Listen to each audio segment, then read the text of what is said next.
Hey guys, welcome back to another unit build video. This time we'll be looking to the new Tempest trial unit, New Year Corrin, and the best build you can have on him. I have several builds for you guys today, so let's begin. So starting off with the stats distribution, we can see that Corrin has a very mediocre offensive spread of only 32 attack and 30 speed. His HP is pretty good for an archer unit, and his defense is very impressive, but his resistance is a bit on the low side. His stat spread is similar to Gordon, having 5 less HP and 1 less resistance, but having 1 more attack, 5 more speed, and 2 more defense. That being said, having 30 speed puts him in a very awkward range of units that prevents him from doubling many units in the game and allows him to be doubled by many offensive threats. If some of his points that were put into speed were distributed into any of his other stats, he would be a bit more impressive. All in all, his stat distribution makes him a physically tanky archer.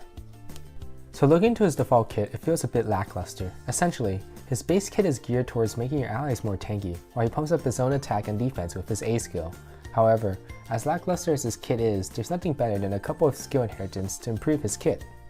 So before I move on, I just wanted to point out that the best possible kit that Corrin can run are very skill inheritance heavy and will require some skills that are 5-star base locked. He's also not that great stat wise and practically impossible to max merge him, but if he is your one and only husbando, I've got the build you need. But before we start on any of that, here's a quick build for people who don't care about Corrin at all but want to make him semi-viable. The set will aim to tank dagger and archer units decently while being able to buff up your allies' defensive stats. So basically, you would give him all the skills he has from his default kit. His assist skill could be either a positioning skill for better team positioning, or you could keep his rally, defense, and resistance since it will stack with the rest of his kit. His special would be either Ignis or Bonfire to capitalize on his great defense. His B skill would be Bowbreaker or Dagger Breaker to help out his low speed and prevent doubling. I prefer Bowbreaker since bow units are more common than dagger units. Finally, slap on distance defense to help out with his range tanking and you're good to go. So to begin on his real sets, the first set I have for you guys today capitalized on his monstrous defense and made it even better by stacking distant defense.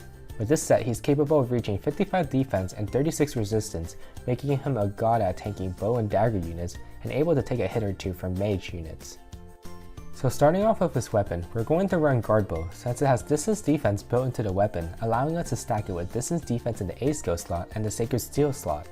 We then want to refine guard bow to increase our defense and make it even higher and give us bonus HP. For his special, you want to be either running Ignis or Bonfire to capitalize on the huge amount of defense Corrin has. For his B skill, running guard is the best skill to have because with 55 defense, many units like Bolin and Brattle Cordelia will have a hard time getting over that unless you're able to proc their specials like Luna or Moonbow. By running guard, you negate that from ever happening. Quick Riposte is another option to increase Corrin's damage output if you value damage. However, with Corrin's low attack, even 2 attacks will not be enough unless you're able to proc your special, in which case I would run Bonfire over Ignis for the lower cooldown. For his C skill, his best option is Attack Smoke to lower the enemy's attack more to help his tanking capabilities, but overall, it is flexible if you would rather run a Spur or Hone skill instead. So my next build is going to be a close counter build. With Corrin's high defense, tanking only archer and dagger units seem very wasteful, so with close counter he's now capable of tanking and retaliating against melee units which make up most physical damage dealers. So like before, we will run guard bow to help us tank against range units because we still want to be able to tank daggers and archers. In addition to that, we'll continue running the defense refinement because it will help us tank all physical damage from both ranges. Ignis or Bonfire is still going to be used because of his high defense, and his A skill will of course be close counter. For his B skill, you mostly want to run Quick Riposte to be able to kill the enemy.